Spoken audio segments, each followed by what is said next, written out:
Hey, Facebook. Looky who we got today. Rufus, Leroy, Tanksley Jr. Hi. Hi, you got all my names there, I swear. Thank you. Absolutely. What do you have to say to all my people on Facebook, Instagram, and Twitter? The number one thing is, why are you watching us and you don't have your head in a Bible? This is the number one day for Christians. And here you are listening to me. But thank you for that. I can guarantee. Thank you. So what he are has you... risen. That's all I can say. What's that? I can say he has risen.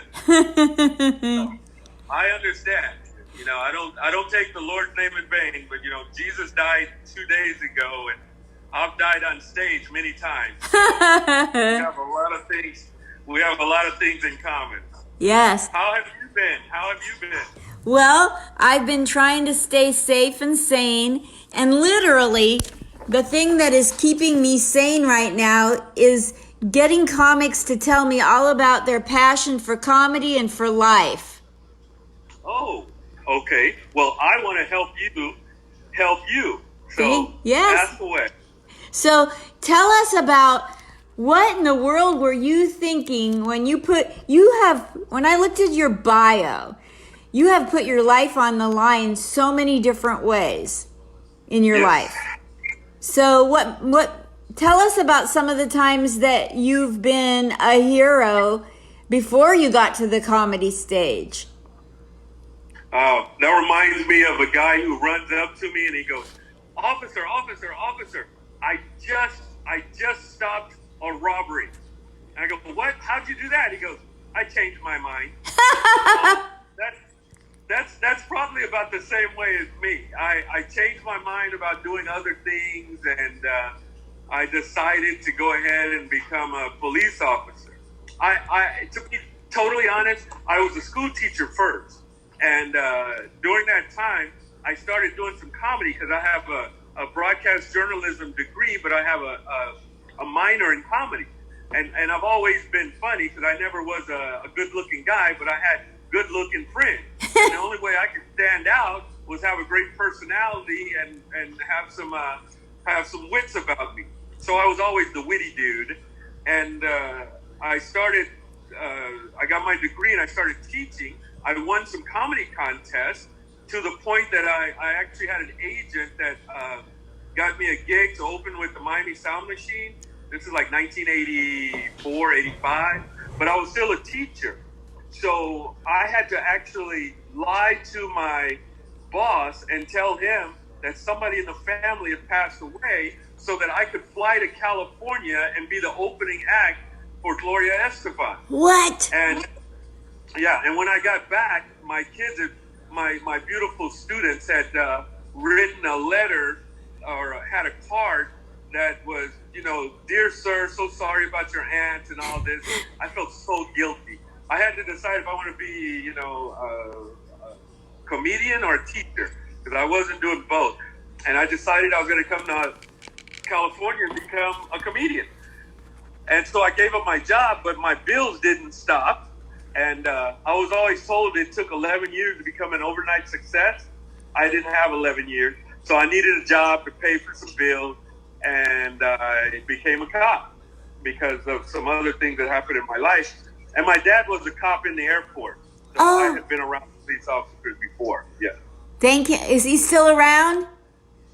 No, my dad was in the Air Force for about 24 years. He went to Vietnam twice. The volume just went down. Oh, okay. Can you hear me now? Yes. And he got out, say, I'll just round it off, say April 1st, 1977. He was getting his retirement, and by April 14th, he had a car accident and passed away. So I actually graduated May 30th of 1977, and from that point on, I've been on my own since I was 18. It's a long story, but I went to college because my grandmother made me, because she said my dad would want me to, and I didn't think I was going to graduate because I thought college was just for white people. And so I never knew anybody who really graduated. So I went and took all the ologies. I took, sociology and geography, and because I didn't know. And then I passed those, and I go, this might not be so hard. I didn't even talk to a counselor until my junior year. That's how crazy it was. Wow. But I kept things up, and I went ahead and graduated, and became a school teacher, and became a comic, and then became a police officer, and then back to a comic. And it's a one big old round story. Is there any common thread that a teacher, a policeman, you call it a cop, a policeman, a cop, and a cop? Thank you for that respect. Thank you. Yeah, there is. I tell everybody I stopped being a teacher because the students had more guns than I did. No, but no, it's you do have to talk to people, and you have to know who's lying, and you have to keep your eye on, and you have to keep people safe, and you have to prepare every day. So yeah, in that respect, there's a lot similar, and everybody's going to lie to you, and you got to see who's lying and who's not. At the end of my career, I used to tell criminals, those first two lies you're about to tell me, forget them. Start on the third one and then tell me the truth, because I just don't have the time. So, I had fun. I think I was a good teacher. I have about 400 or 500 of my former students as Facebook friends, and I was a pretty good cop, but I wasn't a heavy-handed cop, and I wasn't the best cop to go in and arrest people. But I would say there weren't too many that could talk to people better than I could. I believe it. I bet you had everybody in the community on your side. Well, I used to love to arrest people because then I had a captive audience. But yeah, I would put them in the back seat, and if they kept talking, I just start telling jokes. They're like, "What?" And then, but a lot of times criminals would tell me jokes, and I use them in my. I use some of the jokes in my shtick right to this day. That's what's crazy. What's the funniest thing that ever happened or anybody ever said to you in your police career? Oh, the funniest thing. There's so many. I remember I stopped this would be good for today. I stopped a long hair white guy with a beard wearing a toga and a rope belt, and he had Birkenstocks on. And he was obviously 5150, and which is, he's out of he's just not with the program. He's a couple of sandwiches short of a full picnic. And I asked him what his name was, and it's crazy because a lot of my fellow officers will know this guy. He told me his name was Baby Jesus Baby. and I go, or was it baby? It was Jesus Baby Jesus. Jesus Baby Jesus. And I go, come on now. And so he starts just nonsensical stuff. He does all kinds of stuff. He gives me his birthday. I run him, and there is a guy in the system named Jesus Baby Jesus with his birthday. He had been arrested. They had fingerprinted him and everything with that name. That was his real name. Wow. So that was scary. So before I left, I let him go, though. I asked him, did OJ do it? No, I didn't. That was way before OJ. But yeah, that's crazy. So there's a lot of things that happen out there. I had a black female tell me her name was Female Jones, and she told me how to spell it. It was Female. I go, that's female. She goes, yeah. My mom never gave me a name. They had female on my wrist, and they just used that in my birth certificate. I thought she was lying. I run her. Her name is Female Jones, but she pronounces it Female. Oh, my. I can't even make this up. That's funny. Got any more? Oh, man. Oh, I had Asian guys. I had an Asian guy whose name was Fuck You, and he spelled it P-H-U-C, and it was like Y-U. But every time the cops asked him his name, he would flinch. And we go, what is wrong with you? And he would flinch. He goes, because I know you're going to hit me. And I go, we're not going to hit you. What's your name? And he goes, fuck you. And I guess somebody else hit him, but I never did. That's really true. That's hilarious. Yeah. Hilarious. Yeah. I had some gangsters. I arrested a gangster guy. I tried to give him jokes, and because he was really mad because he was also illegal, and we were going to send him back to Mexico. And he goes, "You think you're funny, huh?" I go, "I'm pretty funny." He goes, "Okay, well, tell me this. What did the gangster say when the house fell on top of him?" I go, "I don't know. What did he say?" He goes, "Get off of me, Holmes." I go, "Oh, that's stupid." I wrote it down. I've been using it for the last 30 years. So it's just, you just got to keep your eyes and ears open. How many times in your life, when people have found out you were a policeman, how many times have they had to tell you a story that involved them and their white privileged ass with the police? Well, it happens all the time. You know what is crazy is even now that I'm retired. I've been retired since 2012.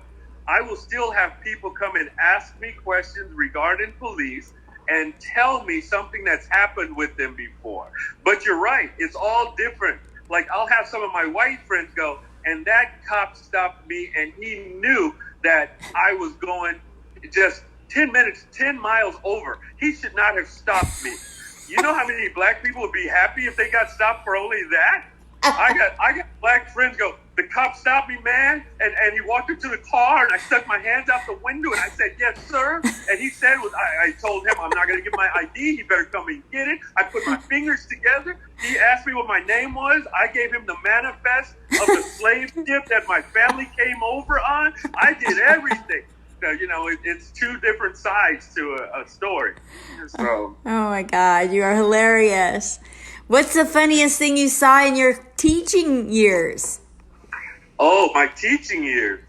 I remember asking a kid once, I said, "Little Johnny, hey man, you know, you can't do that. What do you want to be when you grow up?" And he looks at me and goes, "Taller." I go, "Oh, snap. That's not." Oh my God. I just laughed. I let him go. That doesn't make any sense. Kids don't care. You know, they go, you know, you ask a kid a question and he'll just look at you like, "I don't know." I go, "Well, I just told you 5 minutes ago." And this is an open book test. You can find the answer there. Why don't you look for it? So I have worked with the cream of the crop and the cream of the crap. So it's different things. You know? Well, what are you looking forward to doing when you get out of your room from being grounded? That is a great question. I plan on the first thing. I'll probably go to a good restaurant. I'll probably go to a good restaurant with my wife. But we also like dancing. We have an AMC movie pass. We go to 3 movies a week. So we go to like 12 movies a month. And we haven't done jack because we just got back from Canada about a month ago or so. How long has it been? It's been at least a month, I think. Is she right there? I want to see her live. She's here. No, she's got her body all with what's this stuff from the tiger? Sardine juice. What's it called? Sardine oil. No, here she is right here. This is my wife right here. Hi. It's so great to see you. I love it. You're newlyweds. We are. I tell everybody she's my parole officer though, because they can't believe we're married. And I still think it's against the law in like 5 states. So people don't believe it, but this is my beautiful Catherine right here. Actually, she made me some brisket, and we were just eating, so she's back in the back waiting for me to go back and eat. I'm done. She's done. Is brisket Irish? Actually, it is, but also I think the Jews are you Jewish? Yes. I think the Jews. Well, roses are red, violets are bluish. If it wasn't for Christmas, we'd all be Jewish. I believe that, it's the brisket I saw on TV was from some Jews that had made it for the Passover and something else. So I said, that sounds good. and she took like 6 hours and made this thing. From last night till today, she chopped up stuff. I can't wait to jump in it. It's great. Don't tell my vegetarian friends. I don't know. It's really just it's like one of those logs that you put in the fireplace, but we put some onions on top of it or something, because people are, there's more vegetarians now than ever. My son owns like 3 vegetarian restaurants. What? Yeah. What city? My son owns a vegetarian restaurant with 3 of his partners in Santa Ana, California, at 515 North Main Street. Munchies, please go. What's the name of the restaurant again? Munchies Diner. Yeah, in Santa Ana, 515 North Main Street. He's also at the same place. He's got on 4th Street Market. He has a cute little place called Panda. It's like vegan Chinese food. He's amazing, my kid. And then he's got another one that he's trying that's all sweets and everything. But I tell him where I come from, because I'm 61 years old, which is like 82 in Caucasian years, right? So I'm used to meat. And where I come from, you know what they call vegetarians? Guys who can't hunt. That's what they call them. Guys, that's what vegans are. Bad hunters. That's what we call them. So, but hey, each his own. To each his own. So, when this pandemic is, it's on the decline and everybody gets out of their bedrooms, what's the first? You want to hug some people probably and get on some stages. And then what else that's not related to that would surprise us besides going out to eat? Something shocking. My wife knows that I'm the biggest procrastinator in the world, but I have 5 projects that I'm writing. One of them, for sure, is going to be a blockbuster. People are going to be going around their Netflix to watch it. And I'm trying to find somebody who's going to help me finish it and then ship it off to Hollywood. I want to star in it too. I'm not going to be the star, but I'm going to be in it. And I have parts, because a lot of it's going to be comedy for another one I have. And so all the comics that I've ever worked with on stage, like yourself, although you're Vegas, who goes to Vegas? But I'm going to try to, I have this vehicle where it's actually a dramedy, and it needs comics, because a lot of things happen in a comedy store or a comedy contest, comedy shows.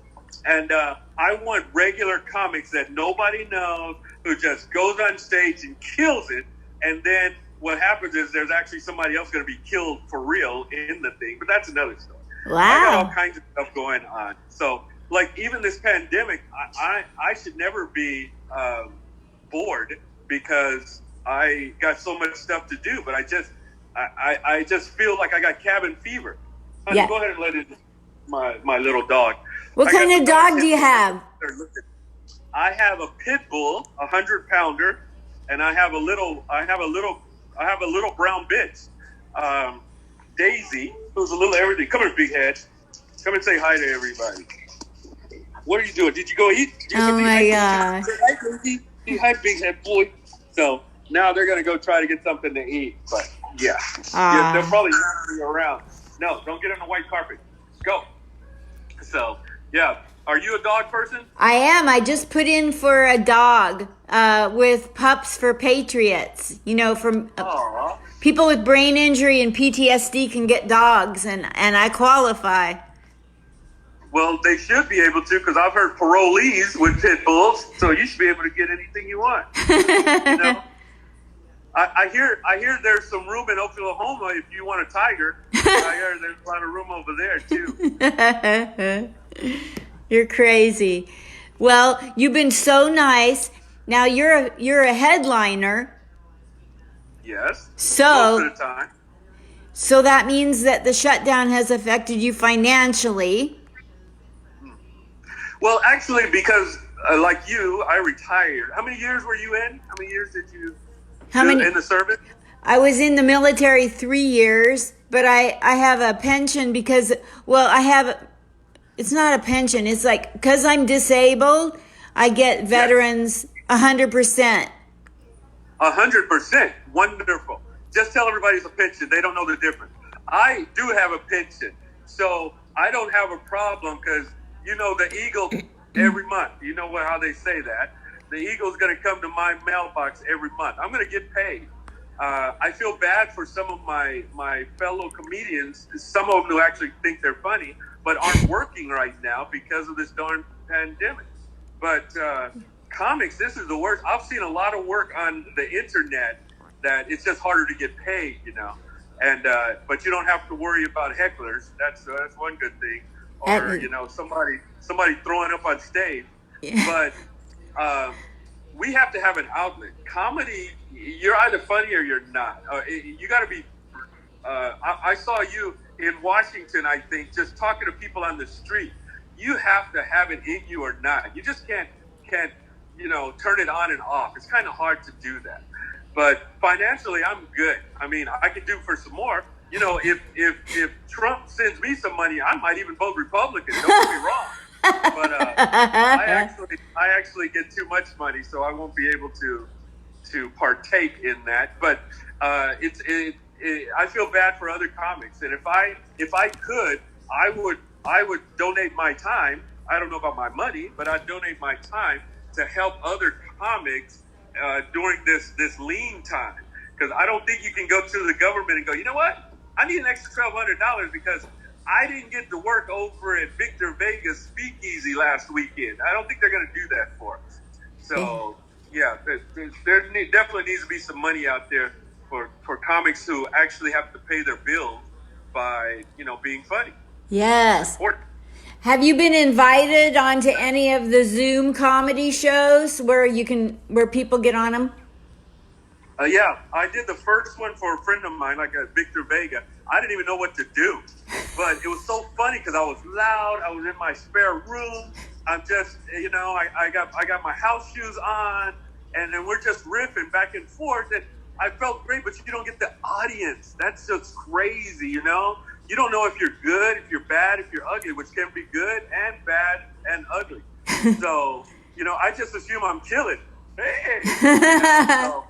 But yeah, I've done it. I've been invited a couple of times, and I actually do improv too. And I have an improv group that meets like every Tuesday, and we do some improv, and that's crazy. Improving over Zoom is really difficult because you usually move, use your hands, yes, but we usually end up just talking to each other about stuff. So.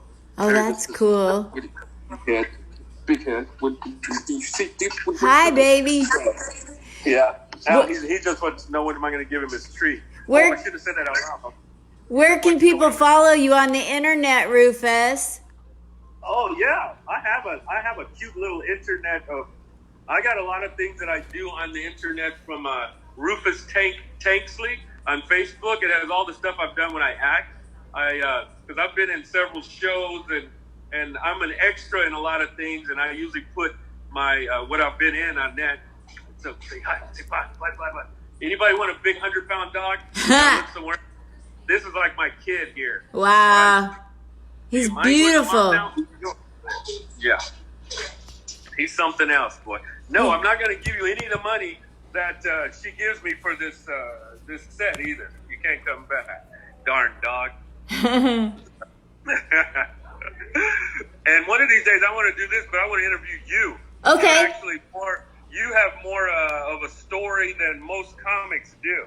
Thank you. I think you should be able to get that out there. Thank you so much. I would love to have you interview. That would be my honor. Good. And you keep your health. Yes. And, you should do Let's Get Physical for the geriatric set. Okay. That's what you should do. You still move. You still stretch. You're 69 years old. And there's some guys that are 55 can't do what you do, and they didn't have a brain injury. So you should do what you do. You should find an agent, and you show them how to do sit-ups on a chair, or exactly stuff like that. Teach them something. That's what you need to do. All right. Teach them to drive. What? You keep up the good work. Thank you, my dear. I love you. I love your wife, Catherine, and your dogs. Thank you. They say live long and prosper and stay 6 feet away. from everybody, and don't breathe on anybody, and et cetera, et cetera. Can't wait till all this is done. If you ever come back the Orange County way, look us up. I will. I promise. I'll get a hold of Nancy Ann to get a hold of you, and we'll do something. I'm in. Let's do it. She has too much Have a great energy. rest of your day. Huh? And I know you don't do a lot with Easter, but if it wasn't for a Jewish guy, we wouldn't even have today. Thank Most you. guys don't know that, so Thank- I do. You know, when you said that, it gave me goosebumps because that's exactly what my dad used to say. Really? That's good. We thought alike. We think alike. Yeah, he would have loved that. Yeah. Yeah. Well, I'm not good with gefilte fish, but I love gefilte ribs. So if you ever want the recipe, let me know. I do. I seriously do. Thank you. Take it easy. All right. Love you lots. All right. Bye-bye. You Bye. too.